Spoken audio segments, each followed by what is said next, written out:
start again. Yeah, I'm Louise von Dardel, and I'm the niece of Raoul Wallenberg. A few years ago, 15 years ago, in fact, I interviewed many people who had met Raoul in order to understand who he was as a human being.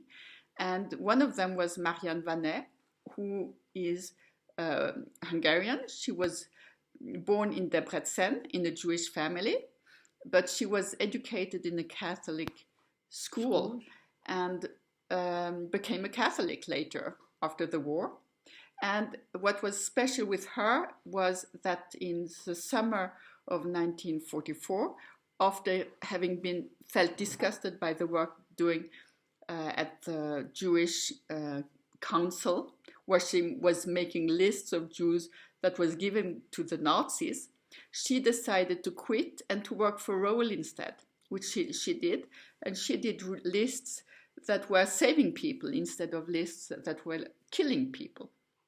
And she also went to the brick factory where she called the Jews who were on the list. And in that way, she really saved them, taking them out of this center where people were automatically sent to death in different concentration camps. So here we have Marianne Vaney, who has become It's a pleasure to be here in your place. We are now in November the 17th in 2015. And I'm still alive. And you are still alive. And I think you are one of the only ones who really worked for Raoul. I think so. I'm the only one. Who is still alive. So I would like to know first, what does it mean for you what Raoul did in Budapest in 1944? For me, Raoul was saving people from death. And he was risking his own life by saving others. And I think he was not afraid of confronting any of the Hungarian or German Nazi governments or officials. He believed what he was doing. And what I found is more beautiful, that he left a country which was at peace. As far as I knew about Sweden, now I know a bit more. It was a nice, peaceful country, and he had a good life and a nice family and financially more or less okay. And he came to Hungary to risk his life for people whom he has never met before, whose people their only sin was because they were born Jewish. So he did things for people because I think he was convinced that it was not right to kill people because they belonged to a religion. And he also met years before in Palestine, that time it was Palestine, and he knew all what the Germans that time were doing. I'm sorry if nowadays you can't say German, you have to say Nazi, but sometimes I make the mistake and still use the word German, so excuse for my German friends. So, as I said before, there were other diplomats who were also giving visas, who also had safe houses, like Karl Lutz. And, but there were, I think, 5 or 6. And I so what was I the didn't difference? know about so many. There was the papal nuncius and the Swedish, and the Spanish. Right. But I didn't know. I was very young. I didn't know everything what was happening. I mean, I knew what was before my nose, and I had no the possibility of going all around. So what I would like to know is what was for you the difference between those who you know about, like Karl Lutz? Is that they were sitting behind a desk and they were signing papers and making telephone calls and taking their importance not even given by the government, because after the Swiss they didn't even criticize him what he did. he was also very courageous because he went against the government, like this Portuguese. Yeah.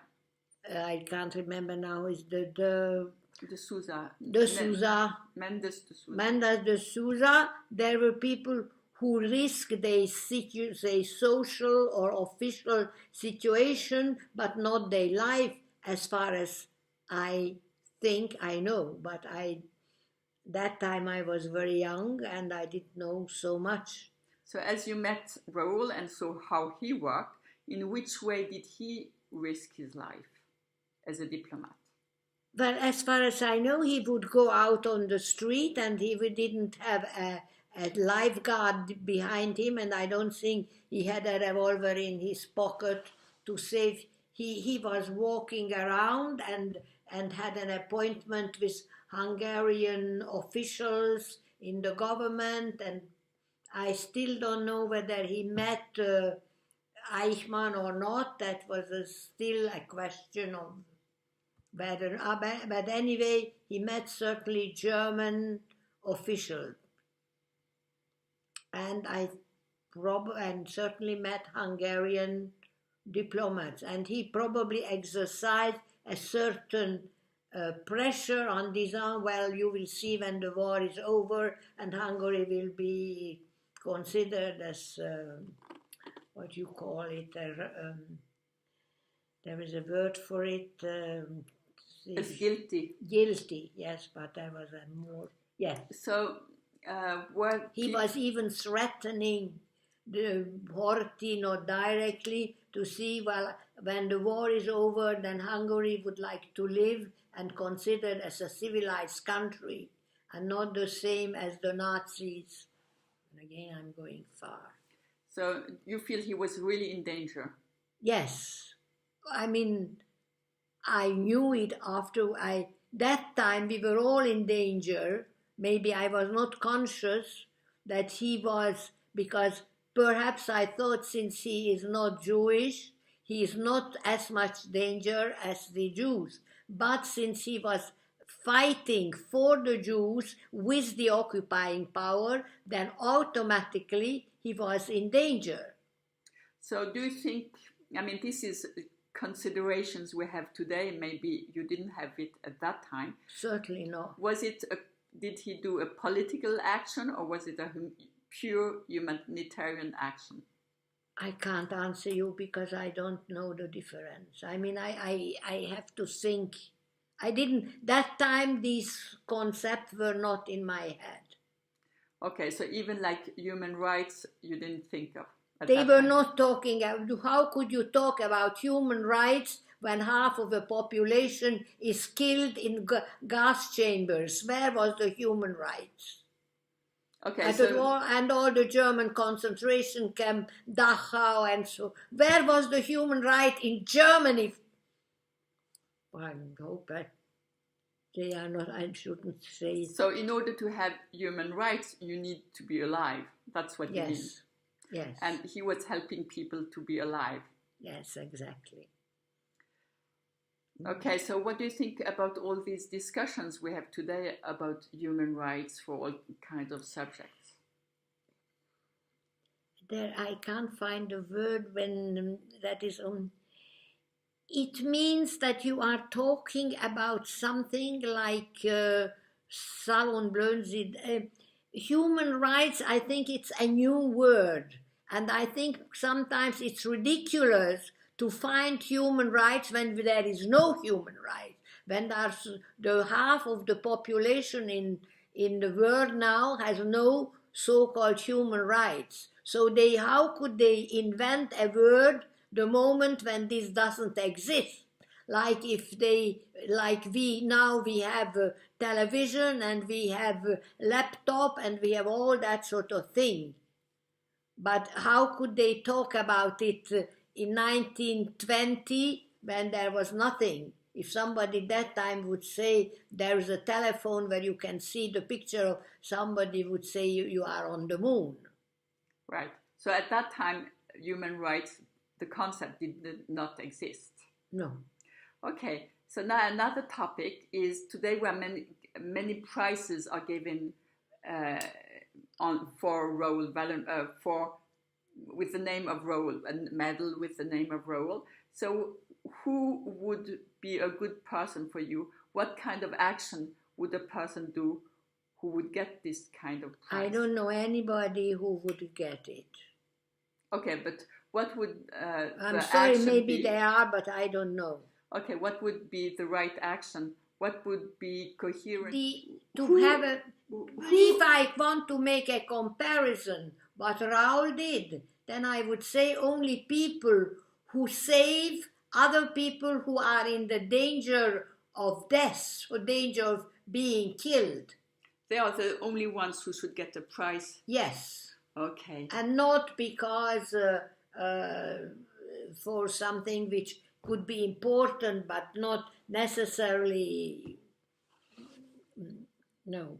It's really about risking. It's risking your life for saving other people without having any personal interest. You are not doing it because after you hope for a medal or you hope, I don't know, $20,000 or whatever. Because there are people who think now they have, I mean, maybe I could imagine a doctor who invented, he could erase cancer, I would give it. If somebody has found a possibility of save people from cancer, especially children or anybody, I would give him a prize. Okay, even if he's not risking his life? Maybe because what he would do is saving so many lives. Okay, if there's a big number of people. A big number of people in all over the world. Then it would be truly humanitarian. Yes. So thank you so much, Marianne. You are welcome. And you are a lovely person.